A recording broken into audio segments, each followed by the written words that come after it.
Hello, welcome back to another video on the channel where healing and spiritual growth are front and center. This video shout out goes to Jake Rowe. Thank you for your continued support. And I want to give a quick congratulations to all of y'all. Okay, yes, the progress. Even if you don't see it, God sees it and I see it. So we want to give you a round of applause. Absolutely, because you're doing fantastic. Alright, so if no one told you that lately, there you go. You are doing fantastic. Keep on keeping on. I want to dive into something that God revealed to me. Okay, because there's like the part-time narcissistic abusers, they do have a sense of, they do have an allowance, if you will, from the enemy to use a little of their logic and reasoning. Okay, remember, it's all part of how the enemy, the game of narcissism. It's how the part-time one engage in their deception. Okay, so yeah, they'll have some level of logic and reasoning. And what that means is that they did not lose full control of their own mind. Only about half. Okay, they're able to use a little bit of that logic and reasoning. Yeah. Okay, so they have just a smidgen of self-thinking ability, right? They do. The part-time ones, you all. Full-time one? No, they don't. Okay? They don't have control of their own minds at all. But the part-time one do have a little bit, okay, of control of their own mind. Okay, because remember, if they have not accepted the Jezebel, they're a part-time one. And so that means that they will still have access to their logic and reasoning. It doesn't mean they're not still a part-time narcissistic abuser. They absolutely are, because remember, they're trauma bonded to a matrix. And so being trauma bonded to that, they think that's reality. They think, and remember, because of the truth mixed with lies. That's where I'm getting at with this, you all. Alright, because we learn to pick up with that discernment. And the vigilant awareness, alright, that discernment, where the truth mixed with lie. And so the truth is going to have that logic and reasoning component that makes that lie believable. Okay, so the part-time narcs are going to be able to do the same thing. Right? They'll have a little bit of logic and reasoning, which will be the truth, and which will make a lie believable. That's how the enemy does it. Okay? Has a little bit of truth mixed with lie. And that's what makes the enemy's lies believable. Aside from the fact that when he puts out a false narrative, he tricks them into go playing themselves to make it. Never mind, okay? More all about that elsewhere and on the Patreon channel. Okay, because seriously, that's what they do. That's what the enemy does. But it's just another subtle way. Right? That truth mixed with lies. And so, over time, that will convince the part-time narc that they're not engaging in any abuse, and that what they're engaging in, when we observe them, okay, being trauma bonded to the matrix that they're trauma bonded to, and ultimately to the world, okay, what we see is them emulating the exact same behaviors, which is narcissistic abuse on the societal level. So yeah, they're emulating the exact same behaviors, and so they are more easy, the better way to put that, they're more easily going to believe the truth mixed with lies, because their logic is going to allow for them to believe the truth, to know that that's the truth, and then that right there will make the lie that's being told with it believable. So that's why they remain deceived, doing the deceiving as well. Even though it's not at a 100% capacity.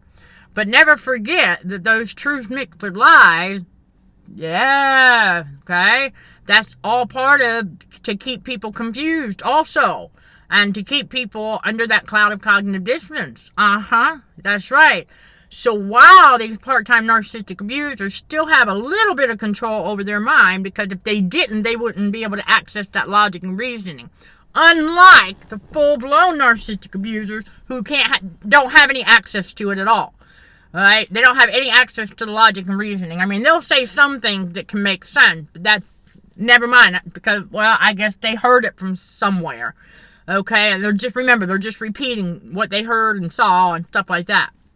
So, which is human nature, after all, by the way.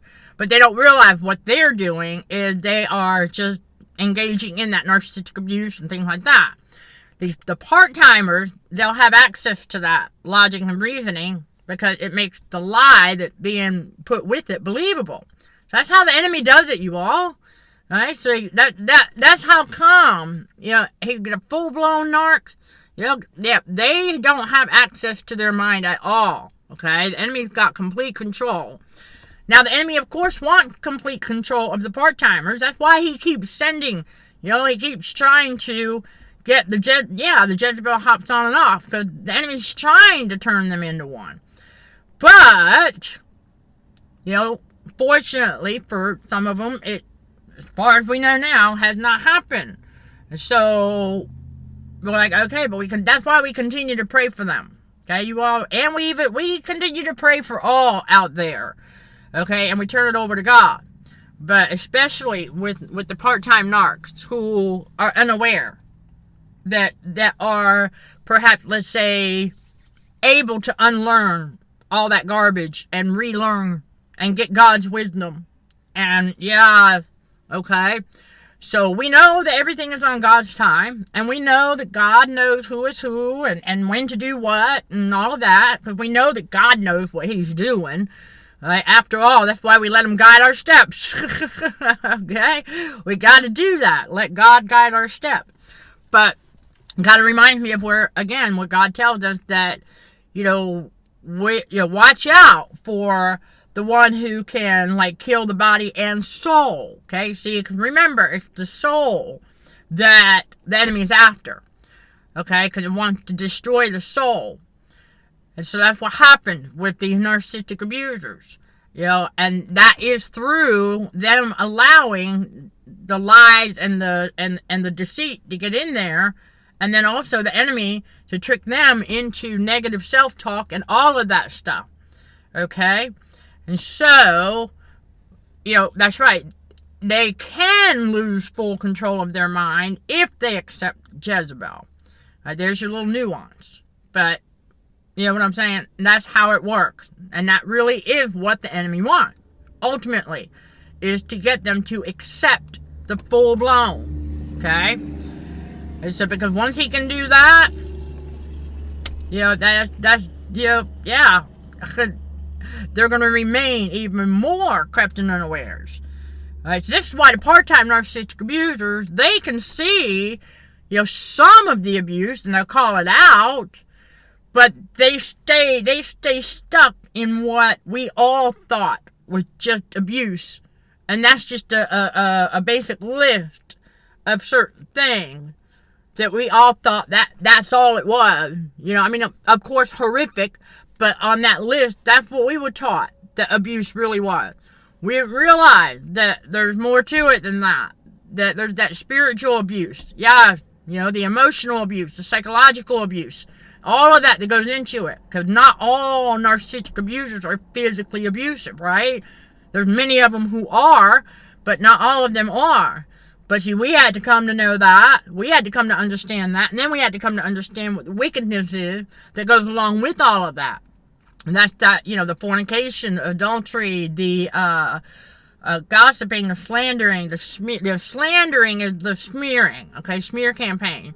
When you see, listen, you all, when you see smear campaigns on the societal level, then you automatically know you're dealing with narcissistic abuse right there. Okay, it's like, oh, okay. And so it's like, now we see where the narcissistic abusers, why they think that that's normal and that that's okay. And of course, they're doing it because they got butt hurt. Okay? They're doing it because their ego got bruised. They're doing it because we called them out. They're doing it because they feel guilty for getting caught. Okay? Oh, yeah, never forget that important point, you all. That's right. Even the part-timers. Oh, yeah, if we call them out, they'll feel guilty for getting caught. Okay, so that is the commonality between the full-blowns and the part-timers. Is that when they get called out on their bad behavior, oh yeah, they don't feel guilty for it, but they feel guilty for getting caught. Okay, that's the bottom line. We learn this later on. Is that, yeah, okay. Alright, and so the part-time narcs, because they still have some of that logic and reasoning, they still have some, let's say 50% of control of their own mind. Just a little bit. And that's how they are able to function, okay? Through daily life, through the day. There we go. Got it out. That's how they're able to function through the day. Whereas with the full-blown one, how they're able to is by continuing to emulate, what they see in their bubble, okay? I mean, all of the narcs do that. But the full-blown one, and then going around seeking supply. That's the other difference between the full-blowns and the part-timers too, you all. Part-time narc, they don't spend all of their time trying to get supply. No. Okay? Listen, that's case studies, okay, you all? Case studies. And for quite a while. And so they don't always go around trying to seek supply, emotional supply. But they do find it through other external, not other people, but other entities, okay? Especially whatever matrix they're trauma bonded to. That's where they'll find it. And they are usually pretty actually cool with that. The full-blown one, okay, the Jezebels, are always going to be going out there looking for human emotional supply. Okay, that's their, and they also get it through that noise and pestilence as well, yeah. But we want to also remember that they are always going around. And, you can pretty much spot one if you're out somewhere and a complete stranger comes up out of nowhere and just tries to get into your space, trying to get a read on you. Come on. Alright? Yeah, and you can see that they got ants in their pants. Oh, yes, that's what it looks like. Doing that little tappy-tappy dance when they do it. Oh, goodness. Yeah, very toddler-like indeed. Absolutely. But when you notice that, it's like, okay. And then you'll be able to discern whether or not, that's the Jezebel. Because most times it is. Because that's the ones who will do that. And then now part-time ones will do that too, but they won't try to get all up too close. They'll try to get just about close enough to see if they can sense anything. But a Jezebel will try to get all up in your space. That's right. Absolutely, 100%. And so that's one thing we learn. Like, oh, okay. Because after all, I mean, they want to see if they can get that negative emotional reaction out of us, absolutely. But they also want to see whether or not we are getting irritated, annoyed, or whatever, because, see, that's what the enemy wants. The enemy wants to see if we are being annoyed or irritated, because he wants to keep doing that. Because once he can see that it is working to get under our skin, he's going to do more of it. Yeah, alright, that's classic narcissism in action, the abuse. He's going to do more of it. Because, see, once he sees that his stuff's not going to work on us anymore, he's got to knock it off. I kid you not. He's got to knock it off at some point. Doesn't mean he won't try again going forward, but we learn, okay, enough is enough. Okay, that's really what it gets to. And so there's a lot of us out here that can tell you it's totally doable, 100% possible to get fully healed and nothing that the enemy throws at us. Because we know no weapon formed against thee shall prosper. As always, if you've got any questions, you know where to reach me for additional information, insight, and other good stuff. Check out these videos right here. Sending love and light to all fellow warriors. Thank you for watching and for your support. Till next time, let's show some gratitude to the Heavenly Father. And you keep being you. In Jesus' name, amen.